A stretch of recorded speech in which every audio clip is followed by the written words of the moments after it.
இன்றைக்கி நம்ம புஷ்ணா கிச்சனில் என்ன சமையல் பார்த்துருவோமா? இன்றைக்கி நெத்திலி மீன் குழம்பு தாங்க செய்ய போகிறோம். அதுக்கு தேவையான பொருள் வந்து வெங்காயம், பச்சை மிளகா, இஞ்சி பூண்டுங்க. இஞ்சி வந்து கொஞ்சம் தான் எடுக்கணும், நிறைய எடுக்கக்கூடாதுங்க, இல்லைன்னா மீன் குழம்பு இஞ்சி வாசனை வரும்.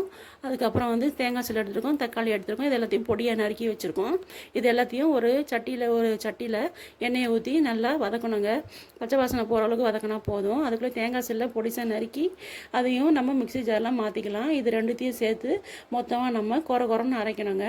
அந்த அரைச்ச விழுதெல்லாம் சேர்த்து நம்ம வேறு ஒரு சட்டிக்கு மாற்றிட்டு அதுக்கு தேவையான அந்த குழம்புக்கு தேவையான காரத்தை நம்ம இப்போ சேர்க்க போகிறோம். குழம்பு மிளகாத்தூள் வந்து கொஞ்சம் மஞ்சத்தூளும் அதில் ஆட் பண்ணணும். ஆட் பண்ணி குழம்புக்கு வந்து காரம் ரொம்ப தூக்கலாக இருக்கணும். அப்போ தான் கொஞ்சம் நல்லாயிருக்கும். கொஞ்சம் சப்புன்னு இருந்தால் நல்லா இருக்காது மீன் குழம்புக்கு. அதனால் காரம் கொஞ்சம் உங்களுக்கு தேவையான அளவுக்கு நீங்கள் எவ்வளோ சாப்பிடுங்களோ அவ்வளோ ஆட் பண்ணிக்கோங்க. அப்புறம் அதோடு நம்ம உப்பையும் சேர்த்து ஆட் பண்ணி தண்ணி ஊற்றி கரைச்சி தனியாக எடுத்து வச்சுக்கணும்.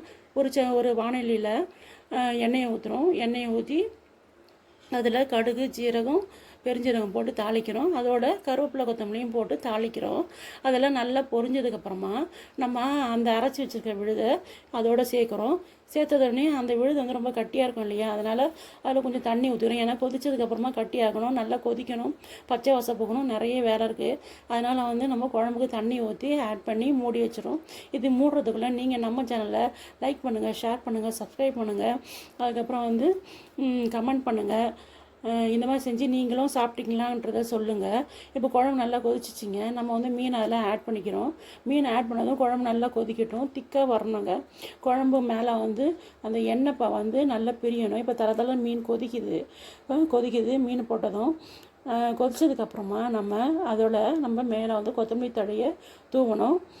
இது வந்து சப்பாத்திக்கு, தோசைக்கு, இட்லிக்கு ரொம்ப நல்லாயிருக்கும். இன்றைக்கி செஞ்சுட்டு நீங்கள் நாளைக்கு சாப்பிட்டிங்கன்னா ரொம்ப அல்டிமேட்டாக இருக்கும் இந்த டேஸ்ட்டு. நீங்கள் செஞ்சு பாருங்கள், உங்களுக்கு அப்போ தான் வந்து தெரியும்.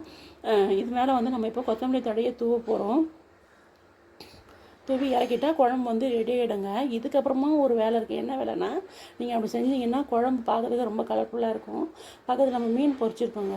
அந்த மீனில் உள்ள லேசாக கொஞ்சம் எண்ணெய் இருக்கும். இது எங்கள் ஊர்லலாம் நாங்கள் வந்து இப்படி தான் கடைசியில் தான் தாளிப்பாங்க. கடைசியாக தாளிக்கும் பொழுது மீன் பொரிச்ச எண்ணெயில் கொஞ்சம் கடுகு போட்டு தாளிச்ச மேலே ஊற்றினா ரொம்ப கலர்ஃபுல்லாக இருக்கும்.